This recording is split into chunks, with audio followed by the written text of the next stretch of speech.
Salam matematika, kembali berjumpa dalam pelajaran matematika. Kali ini kita akan membahas materi kelas 8 semester genap tentang lingkaran. Pada bahasan ini kita hanya membahas tentang pengertian lingkaran dan unsur-unsur lingkaran. Kita mulai dengan pengertian lingkaran. Jadi lingkaran itu adalah kumpulan titik-titik yang membentuk lengkungan tertutup, di mana titik-titik pada lengkungan tersebut berjarak sama terhadap titik tertentu. Nah, jadi lengkungan ini sebetulnya titik-titik ya, jaraknya sama terhadap titik tertentu. Jadi semua jaraknya sama. Jaraknya sama dan titik tertentu itu disebut dengan titik pusat lingkaran. Di sini diberi nama titik O. Nah, jarak dari titik pada lengkungan ke titik pusat itu disebut dengan jari-jari atau radius. Dalam gambar ini ada 3 buah jari-jari yang digambar, yaitu OA, OB, dan OC. Ketiga panjang garis ini sama, ruas garis ini sama, disebut dengan jari-jari. Ini adalah pengertian umum garis besar tentang lingkaran ya. Kita masuk pada unsur-unsur lingkaran. Unsur-unsur lingkaran yang kita bahas akan ada 8 buah. Yang pertama adalah titik pusat. Kemudian jari-jari yang disingkat dengan R. Kenapa diambil huruf R ini? Karena singkatan dari kata radius. Kemudian diameter disingkat dengan D. Kemudian busur, kemudian tali busur, tembereng, juring, dan apotema. Semua akan kita bahas di sini dan nanti selebihnya di bahasan yang berikutnya nanti akan bahas baik luas maupun panjang dari masing-masing unsur-unsur yang bisa kita hitung. Kita mulai dari yang pertama yaitu titik pusat. Titik pusat lingkaran adalah titik yang terletak di tengah-tengah lingkaran. Nah, ini adalah disebut dengan titik pusat.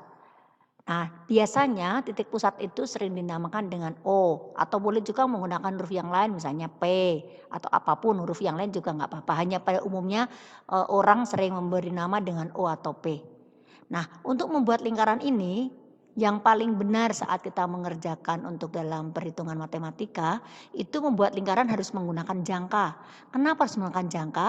Karena dalam membuat lingkaran dengan menggunakan jangka maka titik pusatnya udah tertentu. Kalau kita membuat lingkaran dengan menggunakan koin maka titik pusatnya harus dicari-cari dulu, nyari di mana pusatnya nggak ketahuan ya. Jadi membuat lingkaran yang benar itu menggunakan jangka, dipakai sebagai pusat. Kita masuk ke unsur yang kedua, yaitu jari-jari atau yang dikata lain yang disebutnya adalah radius. Jari-jari adalah garis dari titik pusat lingkaran ke titik lengkungan ya. Jadi titik pusat ke lengkungan ini jari-jari. Ada berapa jari-jari? Banyak sekali tak terhingga. Nah, semua garis-garis yang menghubungkan dari titik pusat ke lengkungan disebut dengan jari-jari atau radius yang disingkat dengan R. Ya, jadi garis lurus yang menghubungkan titik O dan A disebut dengan jari-jari lingkaran dan ditulis dengan OA. Dalam gambar ini hanya ada satu jari-jari yaitu OA. Kita masuk ke unsur yang ketiga yaitu diameter atau garis tengah. Nah, kata lain dari diameter adalah garis tengah ya. Boleh tapi orang sering menggunakan dengan menggunakan diameter disingkat dengan D. Apa itu diameter atau garis tengah? Adalah garis lurus yang menghubungkan dua titik pada lengkungan tetapi harus melalui titik pusat. Jadi melalui titik pusat. Nah, ini yang disebut dengan diameter atau garis tengah. Nah, kalau kita lihat gambar di sini, maka diameter ini terdiri dari dua jari-jari. Jari-jari OB dan jari-jari OC. Maka nanti dirumuskan bahwa diameter itu sama dengan 2R atau 2 kali R ya.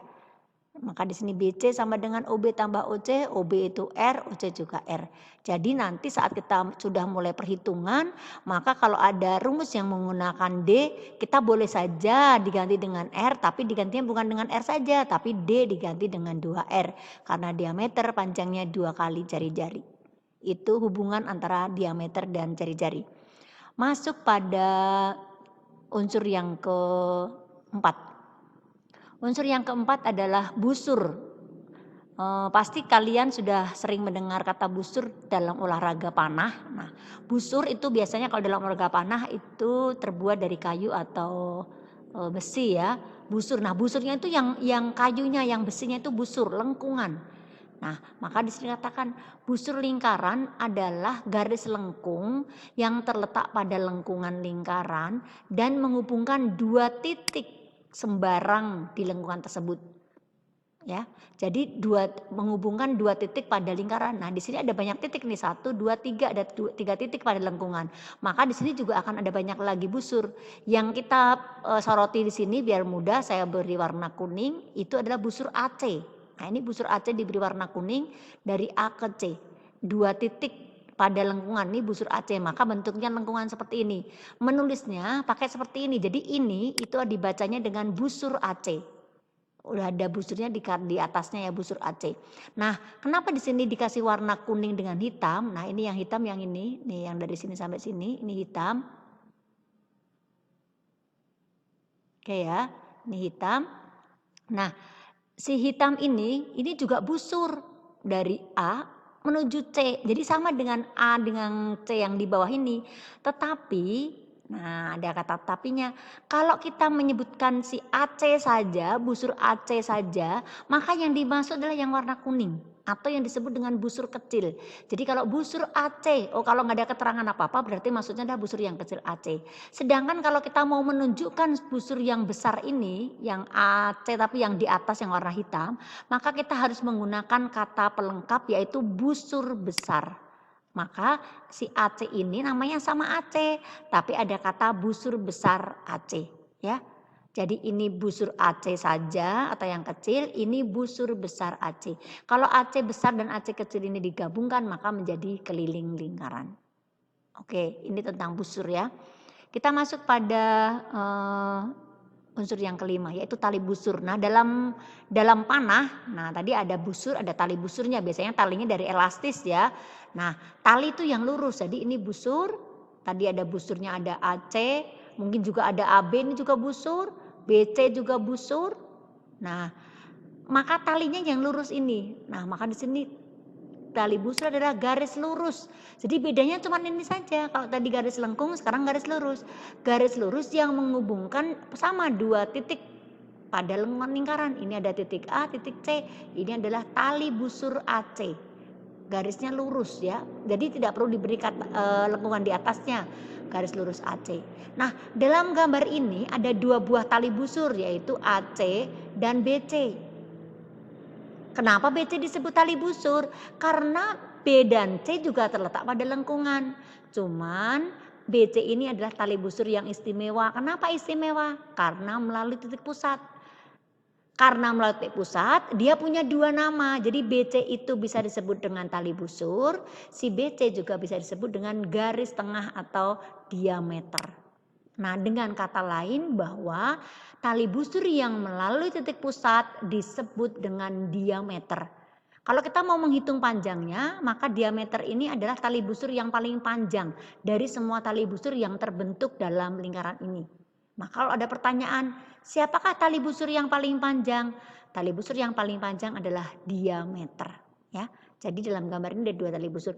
Apakah OA tali busur? Bukan. Kenapa? Karena tali busur harus menghubungkan 2 titik pada lengkungan lingkaran. Sedangkan O itu bukan pada lengkungan. Jadi tali busurnya cuma AC dan BC. Nah, itu bedanya busur dan tali busur. Masuk pada unsur yang ke-6 yaitu tembereng. Tembereng adalah daerah yang dalam lingkaran yang dibatasi oleh busur dan tali busurnya. Nah, ini warnanya kuning.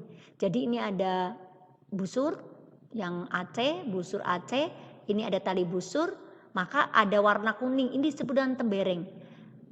Dalam tembereng juga seperti pada busur ada tembereng kecil dan tembereng besar. Kalau dikatakan tembereng kecil berarti tembereng yang ini, yang tembereng yang kuning ini, maka disebutnya dengan tembereng saja. Tapi kalau yang warna putih ini, nah yang warna putih ini maka disebutnya tembereng besar. Kalau saya buat lingkaran secara seperti ini. Nah, ini yang saya archery tembereng. Tembereng kecil ini tembereng besar, ini kelihatan jelas bedanya. Kalau digabungkan tembereng besar dengan tembereng kecil maka jadi sebuah lingkaran lagi, ya. Jadi sama dengan busur ada tembereng kecil ada tembereng besar. Kalau nggak ada keterangan kecil atau besarnya maka yang dimaksud adalah tembereng kecil, ya. Ini tembereng. Kemudian kita lanjutkan ke unsur yang ke-7 yaitu juring. Nah, juring atau ada juga beberapa yang menyebutnya dengan sektor. Sektor. Ya, juring adalah daerah dalam lingkaran yang dibatasi oleh 2 buah jari-jari dan sebuah busur yang diapit oleh jari-jari tersebut. Nih, daerah dalam lingkaran yang dibatasi oleh 2 jari-jari dan busur yang diapit oleh 2 jari-jari tersebut. Ini juring. Jadi juring itu seperti potongan pizza kalau kamu makan pizza ya, juring. Nah, sama dengan tembereng dan busur, ada juring kecil dan juring besar. Ya, kalau juring saja berarti yang kecil yang warna hitam, yang tidak hitam berarti juring besar. Karena ini dicampur dengan yang tembereng tadi, kalau saya gambarkan dengan lingkaran lain misalnya seperti ini, anggap saja ini ya mirip ya. Nah, ini juring yang kecil. Nah, ini. Nah, yang di luar ini juring yang besar. Yang warnanya putih ya, ini juring sama. Ini juga daerah yang dibatasi oleh jari-jari dan tapi busurnya busur yang besar, maka disebutnya juring besar. Ya, kalau digabungkan si juring kecil dengan juring besarnya akan jadi sebuah lingkaran lagi seperti tembereng. Jadi kalau nanti udah mulai menghitung gampang, kalau udah tahu yang kecil yang besar ya tinggal yang luas lingkaran dikurangi yang kecil. Itu tentang juring. Kemudian yang terakhir adalah apotema. Ya, apotema itu nama lengkapnya adalah apotema tali busur. Apotema tali busur. Nah, apotema tali busur nanti kita sebutnya apotema saja biar singkat. Adalah garis terpendek yang menghubungkan titik pusat lingkaran dengan tali busur. Jadi ini ada tali busur, ini ada titik. Kalau kita disuruh mencari garis yang terpendek, maka garis ini menuju di sini. Ada 2 keistimewaan kalau ini yang terpendek. Keistimewaan yang pertama bahwa ini membentuk sudut siku-siku. Keistimewaan yang kedua adalah D itu adalah titik tengah dari AC. Jadi selalu bahwa D itu adalah tengah-tengahnya sehingga kalau dituliskan adalah CD sama dengan DA. Panjangnya sama. Maka D itu tengah-tengah. Ini keistimewaan yang kedua. Keistimewaan yang pertama ini tegak lurus. Nah, jadi nanti kita pasti akan bisa menghitung panjang dari OD ini atau apotema ini. OD itu disebut dengan apotema tali busur AC ya. Menghitungnya pakai apa? Nah, pakai bahasan sebelumnya. Sebelum bahas lingkaran kita membahas tentang Pitagoras. Karena di sini ada segitiga siku-siku, maka kita menggunakan Pitagoras. Nah, ada 3 sisi, pasti salah satu pasti akan ditanyakan. Bisa saja apotemanya, bisa saja panjang jari-jarinya, bisa juga setengah dari tali busurnya. Nah, ini apotema. Ya, apotemanya yang udah ingat ada tegak lurus, kemudian yang di tengah-tengah. Nah, ini unsur-unsur lingkaran yang akan kita bahas selanjutnya dalam perhitungan. Jadi nanti kita akan menghitung di bahasan berikutnya tentang luas tembereng, luas juring, panjang apotema dan seterusnya. Ya, itu akan dibahas di materi sudah ini. Mudah-mudahan ini bisa membantu kalian dalam memahami materi berikutnya. Oke, selamat belajar. Semangat matematika. Terima kasih.